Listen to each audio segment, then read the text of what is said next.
আকাশ রাস্তার এক সাইডে দাঁড়িয়ে ফোনে কথা বলছিল। তাকে কেউ ধরেছে বুঝতে পেরে দ্রুত মেয়েটির দিকে তাকালো। সন্ধ্যার মুখ দেখতে পায় না, মাথা নিচু করে রাখায়। আকাশ রেগে সন্ধ্যাকে ধাক্কা দেয়। কোনো ম্যানাসলেস মেয়ে তাকে ধরেছে। মেজাজ খারাপ হয়ে যায় তার। সন্ধ্যাকে ধাক্কা দিয়ে হাত দিয়ে তার শার্ট ঝাড়ে, যেন তার শার্টে ময়লা লেগেছে। এরপর সামনে তাকে কিছু বলতে গিয়েও থেমে যায়। রাস্তায় সন্ধ্যাকে পড়ে থাকতে দেখে আকাশের ধাক্কা খেয়ে বেচারি আর দাঁড়িয়ে থাকার শক্তি হারেননি। আকাশ অবাক হয়ে বলে, তুমি? সন্ধ্যা অসহায় দৃষ্টিতে তাকায়। আকাশ এগিয়ে গিয়ে হাত বাড়িয়ে দিয়েও আবার হাত গুটিয়ে নেয়। গতকাল রাতে তাকে রিজেক্ট করেছে, আবার তাকে ধাক্কা দিয়ে মুখের উপর দরজা লাগিয়ে দিয়েছিল। আকাশ কিচ্ছু ভুলে যায় না। অন্তঃপর গম্ভীর গলায় বলে, একাই ওঠো। সন্ধ্যা আকাশের ব্যবহারে অবাক হয়। বেশ কসরত করে একা একা উঠে দাঁড়ায়। আকাশ সন্ধ্যার পা থেকে মাথা পর্যন্ত দৃষ্টি বুলিয়ে বলে, কার বিয়ে খেতে যাচ্ছিলে? বিয়েতে তো মানুষে তো সাজে না। আকাশের কথা শুনে সন্ধ্যার মুখ অটোমেটিক তার গালে চলে যায়। সে তো সাজেনি। এই লোকটা এসব আবল তাবল কি বলে? আকাশ আবারও বলে, এখানে কি করছো? বয়ফ্রেন্ডের সাথে পালিয়ে যাওয়ার জন্য বের হয়নি তো? সন্ধ্যা চোখ বড় বড় করে তাকায়। রাগ হয়, অনুমান করে কথা বলতে লোকটা। সন্ধ্যা আকাশের হাত থেকে ফোন কেড়ে নিয়ে লিখতে শুরু করে। আকাশ কটমট দৃষ্টিতে তাকায় সন্ধ্যা দেখে। এই মেয়েটি তাকে শুধু তেজ দেখায়। ফোনটা কিভাবে নিল দেখো। কবে যে তার এক চটকানি খাবে। এ মেয়ে বিড়বিড় করলো, বেয়াদব মেয়ে। সন্ধ্যা আকাশের দিকে তাক করে ধরে ফোন। সেখানে লেখা, আমি আপনার মায়েদের সাথে বাইরে বেরিয়েছি। আমাকে কুকুরে ধাওয়া করায় আমি হারিয়ে গিয়েছি। আমার বাসায় পৌঁছে দিন প্লিজ। আর আপনার মাকে কল দিয়ে জানিয়ে দিন আমি আপনার সাথে, নয়তো উনি চিন্তা করবেন। আকাশ লেখাটা পরে সন্ধ্যার হাত থেকে ফোনটা টান দিয়ে নিয়ে নেয়। এরপর তার মায়ের ফোনে কল করলে তার মা ফোন রিসিভ করে। আসমানি ধরনের কথা শোনার আগে আকাশ বলে, তোমাদের আদরের বেয়াদব মেয়ে সন্ধ্যা আমার সাথে, চিন্তা করো না মা। সন্ধ্যা বিরক্ত হয়। তাকে সব সময় বেয়াদব বলে। সে যথেষ্ট ভদ্র। আসমানি নরনার ছেলের কথায় একটু স্বস্তির নিঃশ্বাস পেলে। এরপর রেগে বলে, তুমি আমার জান্নাতের কোথায় নিয়ে গেছো? আকাশ রেগে যায়। একে সে এনেছে, বাকি এই বেয়াদব মেয়ে তার কাছে এসেছে। অন্তঃপর মেজাজ দেখিয়ে বলে, আমি তোমার জান্নাতকে জন্তুদের সুস্বাদু খাবার বানানোর জন্য সুন্দরবন রওনা হচ্ছি। তোমার জান্নাতের সাথে একেবারে জান্নাতে গিয়ে দেখা করো। এখন ঘুমাও। বলে খট করে কল কেটে দিল। সন্ধ্যা চোখ বড় বড় করে তাকায় আকাশের দিকে। আকাশ সন্ধ্যার দিকে তাকিয়ে বলে, কান ধরো।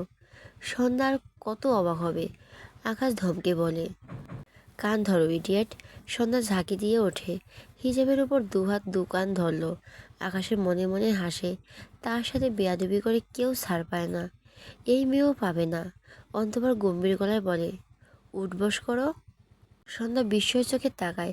যদিও এই রাস্তা ফাঁকা, মাঝে মাঝে দু একটা গাড়ি যাচ্ছে, তবুও এভাবে বাচ্চাদের মতো করে কান ধরে উঠবস করবে।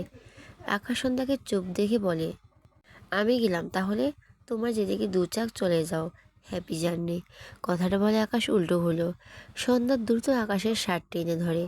আকাশ তার শার্ট ধরে রাখা সন্ধ্যার হাতের দিকে তাকালে সন্ধ্যা আকাশের শার্ট ছেড়ে দেয়। আকাশ সন্ধ্যার দিকে তাকালেই সন্ধ্যা বোঝালো সে উঠবস করছে। আকাশ মনে মনে হেসে উঠল। উপর থেকে গম্ভীর গলায় বলল, তাড়াতাড়ি করো। সন্ধ্যা ঢোক গিলে দুহাত দোকান ধরে চোখ খিচিয়ে নেয়। সবসময় সে বেকায়দায় পড়ে, আর তারপরে সব উদ্ভট কাজ করতে হয় তাকে। সন্ধ্যা দ্রুত বসে পড়ল, আবার সাথে সাথে উঠল। আকাশ ফোনের ভিডিও অন করেছে। সন্ধ্যা একবার উঠা বসা করে অসহায় দৃষ্টিতে তাকায় আকাশের দিকে। আকাশ ভুরুকুচকে বলে, হয়নি, 10 বার করতে হবে। সন্ধ্যার কান্না পাচ্ছে। লোকটা এমন কেন? সন্ধ্যার দৃষ্টি দেখে আকাশের একটু মায়া হলো। অন্তঃপর বলে, আচ্ছা, আর দুবার বসো আর ওঠো। সন্ধ্যা তাদের দাঁত চেপে আকাশের কথা অনুযায়ী আরও দুবার কান ধরে উঠা বসা করে। আকাশ ফোন এমনভাবে ধরেছিল সন্ধ্যা বুঝতে পারেনি তার ভিডিও করছে লোকটি। আকাশ তার কাজ শেষে ফোন পকেটে রাখে। এরপর সন্ধ্যার হাত ধরে রাস্তার ওপাশে যেতে যেতে একটু হাসলো। আচ্ছা, জব্দ হয়েছে মেয়েটা। সন্ধ্যার ইচ্ছে হলো আকাশ যে হাতে তার হাত ধরেছে এই হাত খামচে রক্তাক্ত করে দিতে, কিন্তু সে এখন অসহায়। উপায় থাকলে এরকম করে দৌড় দিত। আকাশ তার গাড়ির দরজা খুলে সন্ধ্যাকে গাড়িতে উঠতে বলায় আগে খেয়াল করলো সন্ধ্যার পা খালি। অবাক হয়ে বলে, তোমার জুতো নেই? সন্ধ্যার চোখে মুখে অসায়ত্ব। আকাশ বুঝলো বোধ হয়। হতাশ কণ্ঠে বলে, নিজেকে কুকুরদের কাছে বিলিয়ে দিতে পারোনি বলে জুতো জোড়া দিতে দিয়েছেও। ভালো, খারাপ না, গাড়িতে ওঠো। সন্ধ্যা আকাশের অহেতুক কথা শুনে কি রিয়াকশন দিবে বোঝে না। গাড়িতে উঠে বসে। আকাশ ড্রাইভিং সিটে বসে গাড়ি স্টার্ট দেয়। এসেছিল ব্যবসার কাজে, এখন এই মেয়েকে নিয়ে তার ঘোরা লাগছে। আকাশ বিরক্ত হলো। প্রায় 20 মিনিটের মতো গাড়ি ড্রাইভ করে একটা জুতোর শোরুমের সামনে গাড়ি থামায়। এরপর সন্ধ্যাকে নিয়ে ভেতরে প্রবেশ করে। সন্ধ্যা বুঝলো আকাশ থেকে জুতো কিনে দেওয়ার জন্য এখানে এনেছে। সন্ধ্যা এলোমেলো পায়ে হাঁটে, একবার এদিক ওদিক তাকিয়েছিল, এরপর মাথা নিচু করে হাঁটে। আকাশ শোরুমে এক জায়গায় গিয়ে দাঁড়ালো, সামনে বসার জায়গা। আকাশ সন্ধ্যাকে বসতে বলে জুতো খোঁজে। কালো কালারের একজোড়া জুতোর দিকে আঙুল তাক করে বের করতে বলে। 18-19 বছরের একটি ছেলে আকাশকে দেখলো, জুতো বের করে হাঁটু মুড়ে বসে, দু হাতে জুতো দুদিকে ভাঁজ করা। এক হাতে জুতো রেখে অপর হাত সন্ধ্যার দিকে বাড়িয়ে বলে, আপু আপনার পা আগাই দেন। সন্ধ্যা ইতস্ত করে ডান পা ধীরে ধীরে এগিয়ে দেয়। আকাশ ভুরু কুঁচকে চেয়ে আছে। ব্যাপারটা তার পছন্দ হচ্ছে না। এই ছেলে সন্ধ্যাকে জুতো পরাবে কেন?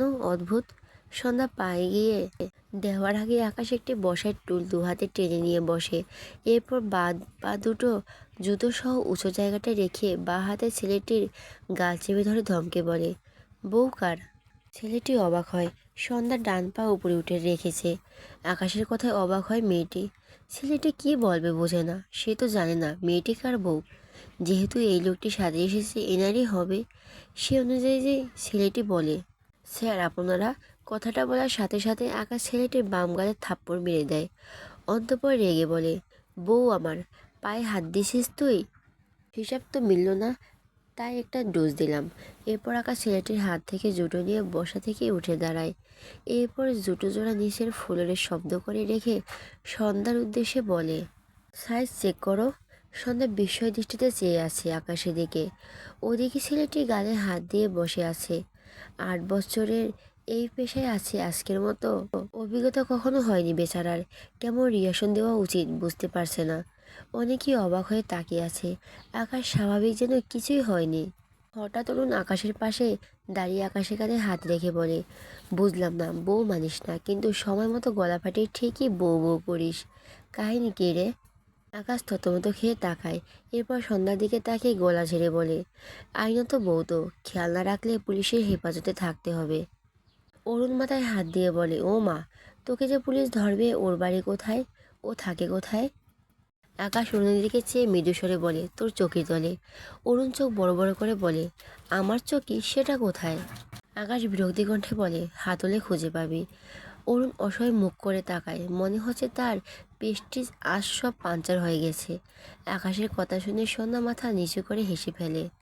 আকাশ সন্ধ্যার দিকে চেয়ে বলে, তোমার জুতো ঠিক আছে? সন্ধ্যা হাসি আটকে মাথা নেড়ে সম্মতি দেয়। আকাশ বলে, গাড়িতে গিয়ে বসো, যাও। সন্ধ্যা মাথা নিচু করে শোরুম থেকে বেরিয়ে যায়। আকাশ বেলমেটে অরুণের কাঁধে হাত রেখে শোরুম থেকে বেরিয়ে যেতে যেতে বলে, তোর গার্লফ্রেন্ডদের কি অবস্থা? অরুণ অসহায় মুখ করে বলে, সব ভেঙে গিয়েছে।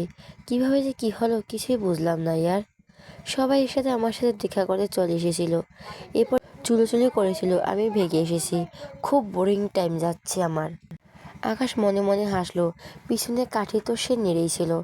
বাইরে বেরিয়ে আশেপাশে তাকিয়ে কিছু খুঁজলো। শোরুমের ভেতরে যাওয়ার সময় চোখ পড়েছিল কাঙ্ক্ষিত মানুষদের দেখতে পেয়ে। অরুণকে নিয়ে সেদিকে যেতে যেতে সিরিয়াস কণ্ঠে বলে, তোকে কয়েকটা গার্লফ্রেন্ড খুঁজে দিচ্ছি, টাকা খরচ করতে হবে বেশি। এটাই পারবি না? আকাশ অরুণ চোখ ছোট ছোট করে তাকায়। এই আকাশে তো ভালো হলো কবে থেকে। ভাবনা রেখে বলে, সত্যি বলছিস? আকাশ স্বাভাবিক গলা বলে, অফকোর্স। বলতে বলতে কয়েকজনের সামনে গিয়ে দাঁড়ায়। অরুণ ভুরু কুঁচকে চেয়ে আছে। আকাশ তাদের সামনে দাঁড়ানো 4টে হেজারের উদ্দেশ্যে বলে, আমার বন্ধু আপনাদের গার্লফ্রেন্ড বানাতে চায়। আপনাদের সবাইকে ওর পছন্দ হয়েছে। আকাশের কথা শুনে অরুণ চোখ বড় বড় করে তাকায়। এই বেয়াদব, এর পেটে তাহলে এই ছিল? সামনে দাঁড়ানো হিজড়াগুলো অরুণের দিকে তাকালে দেখলেও বিদেশি ছেলে। তারা আকাশে তারা পর মতো রিলেশন দেয়। সবাই একসাথে তালে দিতে দিতে বলে, তাই বাবু? অরুণ চোখ মুখ কুঁচকে বলে, ছি, কি জঘন্য লাগছে বাবু শব্দটা। আকাশ অরুণের কাঁধ থেকে হাত নামিয়ে গম্ভীর গলায় বলে, বিদেশি ছেলে, কোটি টাকার মালিক, আপনাদের সব ডিমান্ডও পূরণ করবে। আকাশের কথা শুনে অরুণ কটমট দৃষ্টিতে তাকায়। উল্টো ঘুরে যেতে নিলে হিজড়াগুলো এসে অরুণকে টেনে ধরে। অরুণ কাঁদো কাঁদো মুখ করে বলে, এই আমাকে ছাড়ো, ছাড় বলছি। হিজড়াগুলো অরুণকে টেনে তাদের মাঝে নিয়ে যায়। অরুণ অসহায় কণ্ঠে বলে, শালা, আকাশ বাচ্চা, আমার ইজ্জত নিয়ে যাবে এরা। আকাশ মনে মনে হেসে উপর থেকে স্বাভাবিক গলায় বলে, আরে না, ওরা ভালো, তুই শুধু টাকা ফালাবি, আমি গেলাম, বাই। কথাটা বলে উল্টো ঘুরে তার গাড়ির দিকে এগিয়ে যায় আকাশ। ওদিকে হিজড়া চারজন অরুণকে মাঝ বরাবর দাঁড় করিয়ে গোল হয়ে নাচতে শুরু করেছে। একটু পরপর তাদের কাপড় পুরো উঁচু করে তুলছে। অরুণ চোখ বড় বড় করে দুজনে দুহাতের চোখ ঢেকে চেঁচিয়ে বলে, ইয়া আল্লাহ, আমাকে বাঁচাও, আমার চোখ নষ্ট হয়ে গেল রে। সন্ধ্যা ঝাঁকি দিয়ে ওঠে। আকাশ সিটে বসে মাথা এলিয়ে মুখ চেপে হাসছে। সন্ধ্যা অবাক হয়ে চেয়ে আছে। এই লোক হাসতে জানে তার মানে?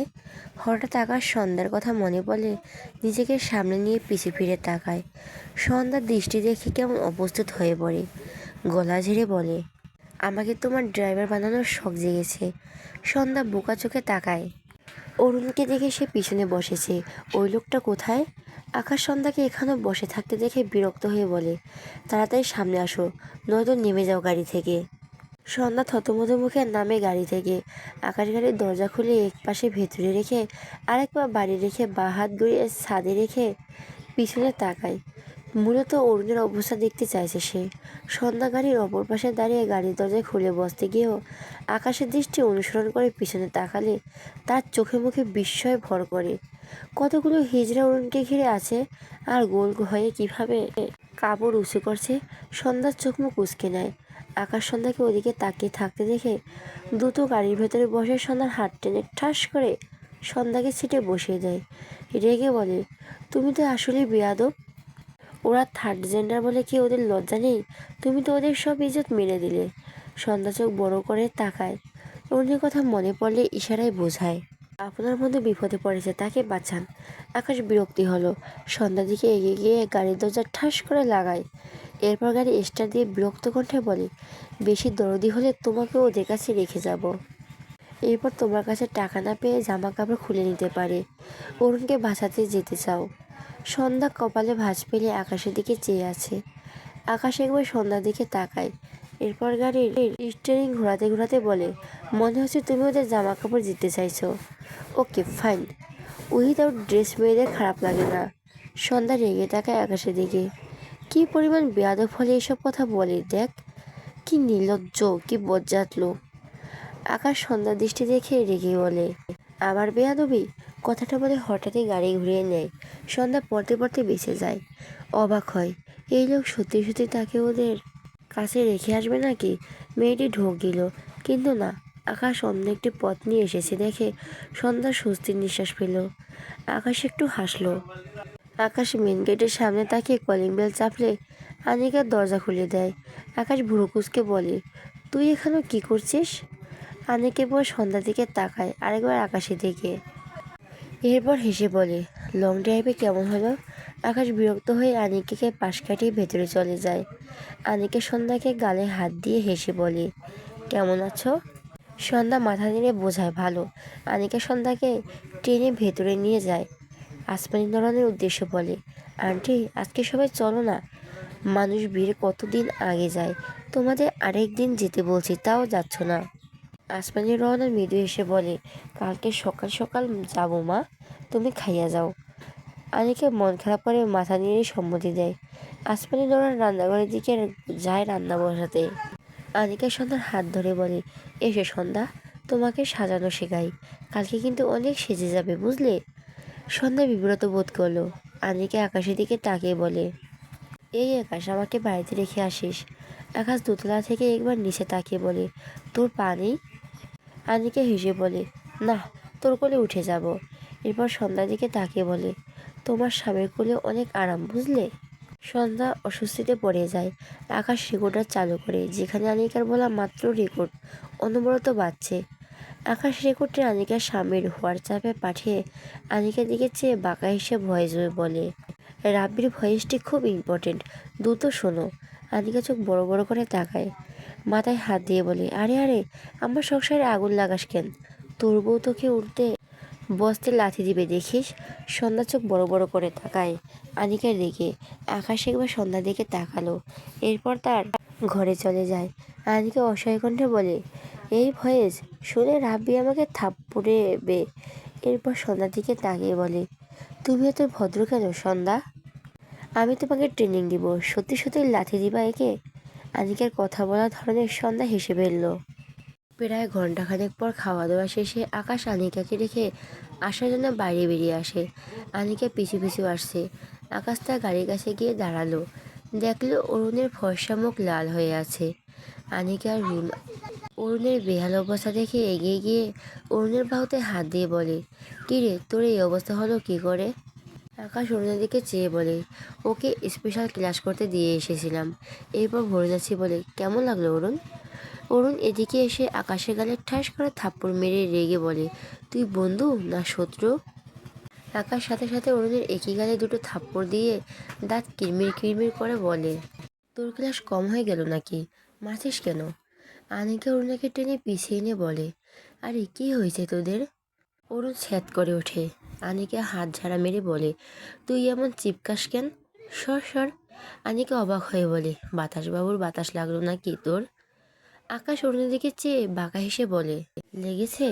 অরুণ অসহায় কণ্ঠে বলে, এই শালা আমাকে একদল হিজড়ার মধ্যে ছেড়ে এসেছে, সব নিয়ে নিয়েছে, আমার ফোনটা পর্যন্ত নিয়ে নিয়েছে, শার্ট প্যান্ট খুলে নিচ্ছিল।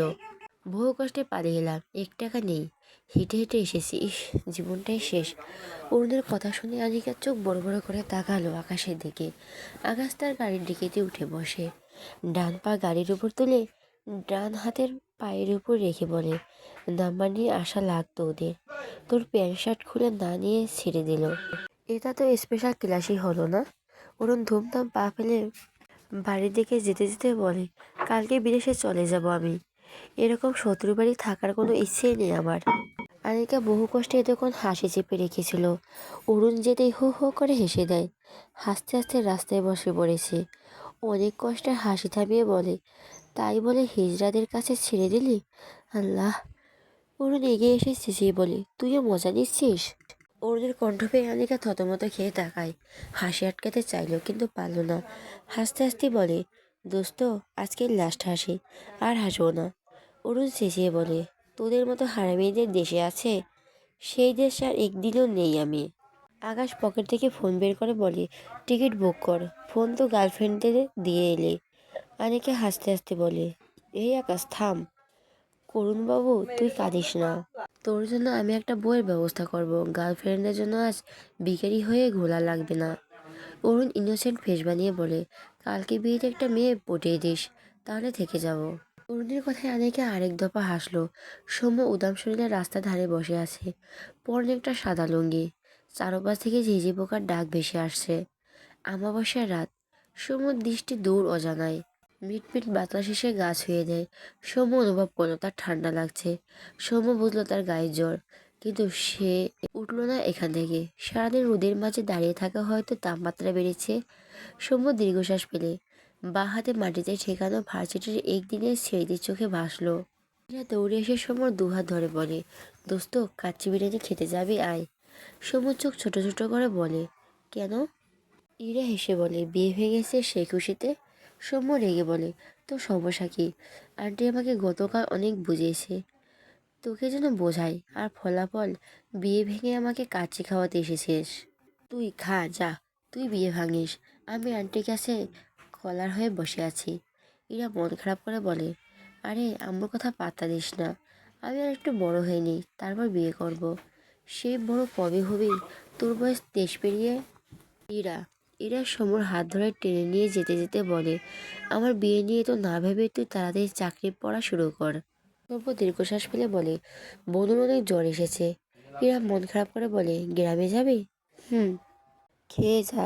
সমর মলিন স্বরে বলে, বনুকে অসুস্থ রেখে খেতে পারবো না। ইরা চট করে বলে, তাহলে তোদের দুই ভাই বোনের জন্য প্যাক করে দিই আয়। সৌম্য ইরার হাত ধরে তার ছাড়িয়ে বলে, তুই খেয়ে বাড়ি যা, আমি গ্রামে যাচ্ছি। ইরা সৌম্যর সামনে দাঁড়িয়ে মাথা উঁচু করে বলে, এমন করিস না, আর কিছু চাইবো না, এই একটা উপহার হিসেবে দে প্লিজ। সৌম্য চুপ করে নিজের দিকে তাকে থাকতে দেখে। ইরা দুহাতে সৌম্যর দুগাল এদিক ওদিক নাড়িয়ে বলে, না, না করলে কান্না আসে আমার, প্লিজ সৌম্য নিয়ে নে। কথাটা বলে ইরা ভুরু কুঁচকে নেয়। ডান হাতে উল্টো পিঠে সৌম্যর কপাল চেক করে বলে, তোরও জ্বর এসেছে। সৌম্য ইরার হাত ছাড়িয়ে নিয়ে বলে, আমার জ্বর গায়ে লাগে না। ইরা চট করে বলে, কিন্তু আবার লাগে। কথাটা বলে ইরা থতমত খায়। সৌম্য ইরাকে সরিয়ে দিয়ে যেতে যেতে গম্ভীর গলায় বলে, বাড়ি যা। ইরা ঢোক গেল। দ্রুত সৌম্যর হাত টেনে বলে, সৌম্য